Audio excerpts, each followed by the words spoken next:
Brain reading uses the responses of multiple voxels in the brain evoked by stimulus then detected by fMRI in order to decode the original stimulus. Brain reading studies differ in the type of decoding employed, the target, and the decoding algorithms employed. Classification. In classification, a pattern of activity across multiple voxels is used to determine the particular class from which the stimulus was drawn. Many studies have classified visual stimuli, but this approach has also been used to classify cognitive states. Reconstruction. In reconstruction brain reading, the aim is to create a literal picture of the image that was presented. Early studies used voxels from early visual cortex areas to reconstruct geometric stimuli made up of flickering checkerboard patterns. Natural images. More recent studies used voxels from early and anterior visual cortex areas forward of them together with Bayesian inference techniques to reconstruct complex natural images.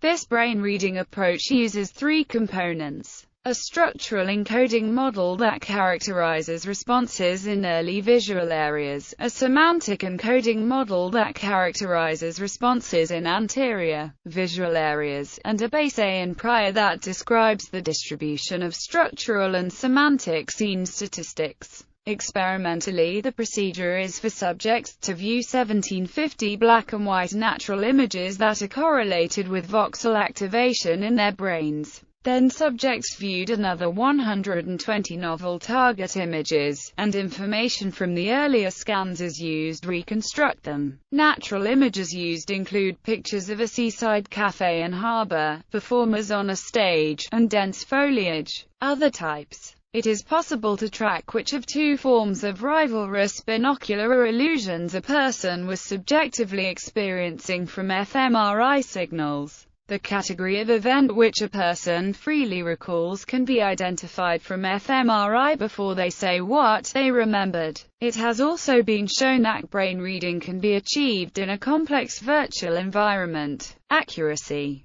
Brain reading accuracy is increasing steadily as the quality of the data and the complexity of the decoding algorithms improve. In one recent experiment, it was possible to identify which single image was being seen from a set of 120. In another, it was possible to correctly identify 90% of the time which of two categories the stimulus came and the specific semantic category of the target image 40% of the time. Limitations. It has been noted that so far brain reading is limited. In practice, exact reconstructions are impossible to achieve by any reconstruction algorithm on the basis of brain activity signals acquired by fMRI. This is because all reconstructions will inevitably be limited by inaccuracies in the encoding models and noise in the measured signals. Our results demonstrate that the natural image prior is a powerful tool for mitigating the effects of these fundamental limitations.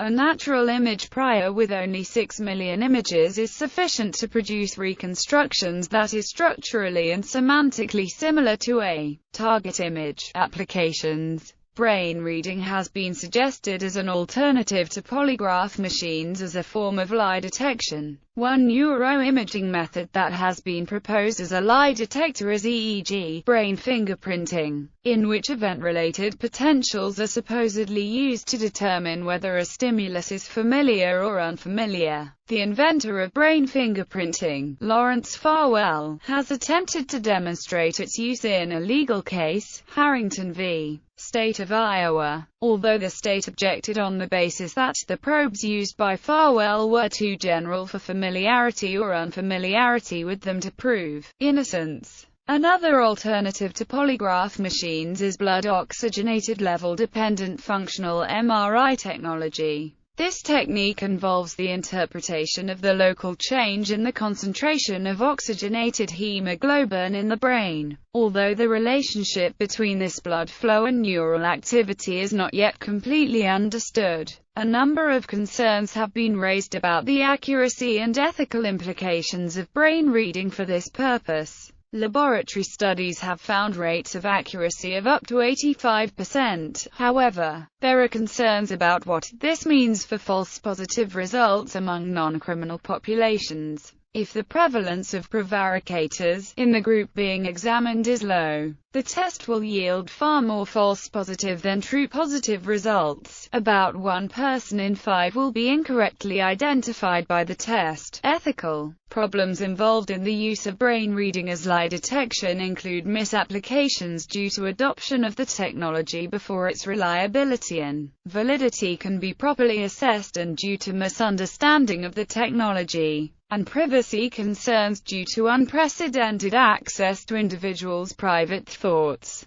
However, it has been noted that the use of polygraph lie detection carries similar concerns about the reliability of the results and violation of privacy. In recent years, there has been a rapid increase in patents for technology involved in reading brainwaves, rising from fewer than 400 from 2009 to 2012 to 1,600 in 2014. These include proposed ways to control video games via brainwaves and neuromarketing to determine someone's thoughts about a new product or advertisement.